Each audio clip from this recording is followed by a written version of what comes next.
Welcome to the deep dive.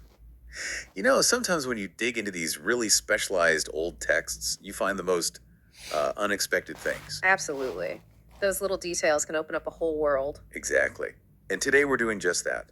We're plunging into William Boericke's Homeopathic Materia Medica, a fascinating source. A classic text in that field. Our mission today is to sort of unpack one particular compound he covers, Camphora bromata.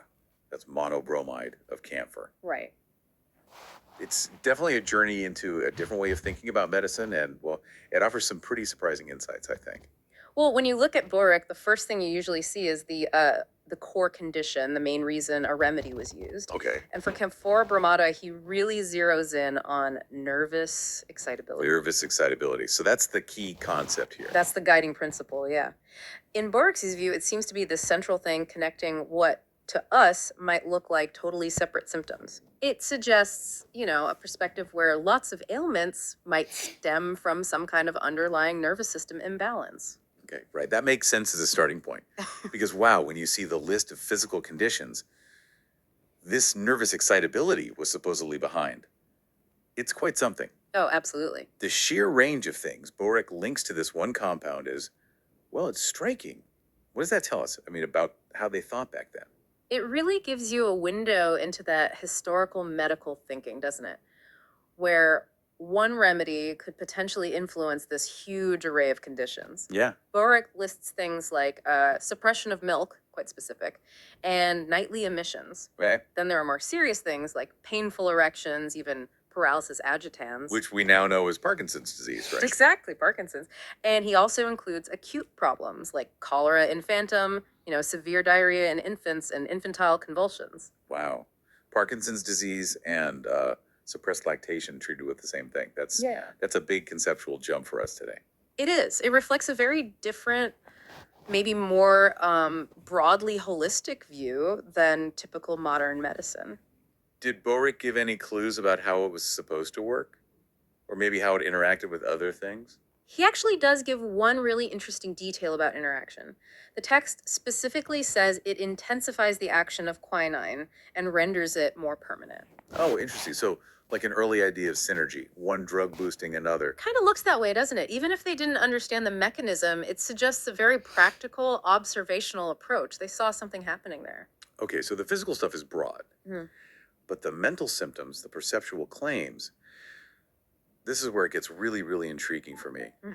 This is where it truly challenges our modern frameworks. What stands out to you there? What were the big mental effects Boericke described? Well, the most compelling and frankly bizarre claims are about perception itself. Barrick writes that under his influence, quote, directions appear reversed, i.e., north seems south and east seems west. Wait, what? North seems south. Exactly, a complete flip in basic orientation. That's wild. Not just feeling confused, but your fundamental directions are swapped. Seems to be what he's claiming. And beyond that, he also lists hysteria, weeping and laughing alternately, and even a trance-like state. Wow. So profound disorientation, emotional volatility, and altered states of consciousness. It's quite a package. It is a really peculiar mix, suggesting a deep impact on both cognition and emotional control. That idea of directions reversing, I mean, that's not just a symptom. That feels like it shakes the foundations of reality.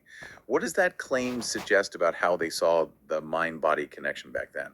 It's fascinating. It suggests they were trying to grapple with symptoms we might now classify under complex neurological or psychiatric conditions, but they were using their framework. Right. And that specific detail, directions reversed, it's not just odd. It really points towards an early recognition, maybe, that substances could drastically alter not just how you feel physically, but your core sensory experience, your reality. It hints at that deep connection. And just to complete the picture, Boericke does specify the dose, right? Yes, he mentions the second trituration, which is a specific preparation method in homeopathy involving dilution and succussion. So even with these almost unbelievable claims, there was still this meticulous cataloging and dosing. Exactly. It gives us this glimpse into their whole system, how they tried to categorize and treat things. It makes you wonder, doesn't it? What are we observing today that might seem just as strange to people in the future? That's a great point. Well, this deep dive into Camphora bromata from Boericke has definitely been an intriguing trip, this blend of physical and mental effects. It's quite something. It certainly highlights how much our understanding evolves over time. Yeah. And it leaves you with a pretty big question, I think. If a substance could potentially scramble something as basic as your sense of direction, what does that tell us about how fragile or maybe how interconnected our perception really is? Mm. And how will our understanding of these kinds of phenomena keep changing? That's a powerful thought. How could one substance do that?